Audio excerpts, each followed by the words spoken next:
برطانوی شہزادہ اینڈریو کی جانب سے جنسی استحصال کے الزام میں ایک خاتون ورجینیا اور ایک خیراتی ادارے کو 1 کروڑ پاؤنڈ بطور ہرجانہ دینے پر آمادہ ہو گئے، جس کے بعد یہ سوال اٹھ رہا تھا کہ شاہی خاندان کے پاس کتنا پیسہ ہے اور یہ دولت آئی کہاں سے۔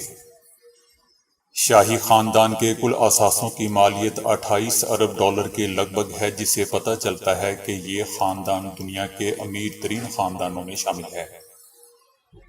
گزشتہ سال شہزادہ ہیری اور ان کی اہلیہ نے شاہی خاندان پر الزام لگاتے ہوئے اسے دی فرم کہا، جو ایسا منفی نام ہے جو عام طور پر کسی مافیا کے لیے استعمال کیا جاتا ہے۔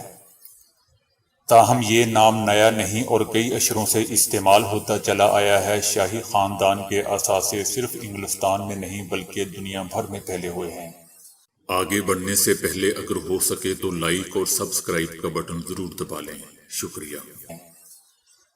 سینٹرل لندن، جو دنیا میں پراپرٹی کے لحاظ سے مہنگا ترین علاقہ ہے، اس میں اس خاندان کے محلات ہیں، جبکہ اسکاٹ لینڈ کے دور دراز علاقوں میں یہ خاندان زرعی زمینوں کا مالک ہے۔ شاہی خاندان کو برطانوی حکومت کی جانب سے ہر سال ایک گرانٹ بھی ملتی ہے جسے ساورن گرانٹ کہا جاتا ہے۔ اسی گرانٹ سے اس خاندان کی روزمرہ زندگی اور مختلف سرگرمیوں کے اخراجات ادا ہوتے ہیں۔ ان سرگرمیوں میں شاہی محلات کے اخراجات، سفری اخراجات، تقریبات میں شرکت کے اخراجات وغیرہ شامل ہیں۔ برطانوی حکومت ہر سال ساورن گرانٹ کے تحت شاہی خاندان کے لیے رقم جاری کرتی ہے۔ لاسٹ ایئر میں یہ گرانٹ 8 کروڑ 60 لاکھ پاؤنڈ تھی۔ اس خرچ پر ہر سال اضافہ ہو رہا ہے۔ شاہی خاندان کوئی ٹیکس ادا نہیں کرتا کیونکہ ان پر برطانوی ٹیکس قوانین کا اطلاق نہیں ہوتا۔ ساورن گرانٹ کے تحت ملنے والی رقم شاہی محلات کی دیکھ بھال، شاہی خاندان کے افراد کے سفری اخراجات اور عملے کی تنخواہوں پر استعمال ہوتی ہے۔ مثال کے طور پر شہزادہ چارلس اور ان کی اہلیہ نے آئر لینڈ کا سرکاری دورہ کیا، جس کے لیے چارٹر جہاز استعمال کیا گیا اور اس پر 50,000 پاؤنڈ خرچ آیا۔ ساورن گرانٹ کا پیسہ کراؤن اسٹیٹ سے آتا ہے۔ یہ 10 ارب ڈالر مالیت کا خصوصی فنڈ ہے جس میں دکانیں، کاروبار، دفاتر، ہوٹل، کرائے کے مکان، زرعی زمینیں اور مختلف کمپنیوں میں حصے شامل ہیں۔ دلچسپ بات دوستو یہ ہے کہ کراؤن اسٹیٹ ملکہ برطانیہ کی ملکیت ہے بھی اور نہیں بھی وہ اسے فروخت نہیں کر سکتی، اور اس کے اثاثے وہ ان کا خاندان صرف اسی وقت تک استعمال کر سکتے ہیں جب تک وہ شاہی خاندان کا حصہ ہیں۔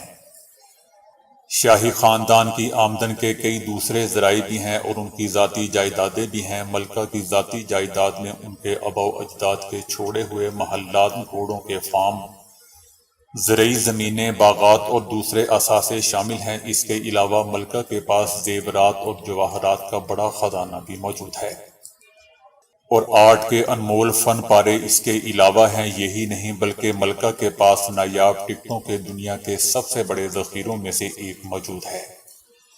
یہ ذخیرہ ان کے دادا نے جمع کرنا شروع کیا تھا۔ اس کے علاوہ ملکہ کو پریوی پرس نامی ذاتی آمدن بھی موصول ہوتی ہے۔ یہ وہ رقم ہے جو ملکہ کو اپنے والد سے موصول ہوئی تھی اور ان کے بعد ان کے جانشین یعنی شہزادہ چارلس کو ورثے میں ملی ہے۔ اس کے علاوہ ملکہ کی ذاتی جائیداد کی بھی کمی نہیں ہے جو برطانیہ اور اسکاٹ لینڈ کے مختلف علاقوں میں پھیلی ہوئی ہے۔ سب سے بڑی جائیداد کا رقبہ 44,000 ایکڑ ہے اور اس سے خاصی آمدنی ہوتی ہے، لیکن اس کا مطلب یہ نہیں کہ شاہی خاندان برطانیہ کے لیے خسارہ ہی خسارہ ہے۔ ہر سال لاکھوں لوگ لندن اور دوسرے علاقوں میں شاہی محلات کی سیر کرنے آتے ہیں، جس سے برطانوی معیشت کو کروڑوں پاؤنڈ کا فائدہ ہوتا ہے۔ اس کے علاوہ شاہی خاندان کی مصروفیات کا احاطہ دنیا بھر کا میڈیا کرتا ہے، جس سے مفت میں برطانیہ کی کوریج ہوتی رہتی ہے۔ مثال کے طور پر شہزادہ ہیری کی شادی دنیا بھر میں ٹیلی ویژن کوریج سے برطانوی معیشت کو 1.5 ارب ڈالر کا فائدہ ہوا۔ اس کے علاوہ شاہی خاندان مختلف مصنوعات کو رائل وارنٹ یعنی اپنی منظوری کا سرٹیفکیٹ عطا کرتا ہے۔ اس سے برطانوی معیشت کو 55 کروڑ ڈالر کا فائدہ ہوتا ہے۔ لیکن دوستو آخر میں ساری جمع پونجی دے کر صرف وہی 2 گز زمین ہی حصے میں آتی ہے۔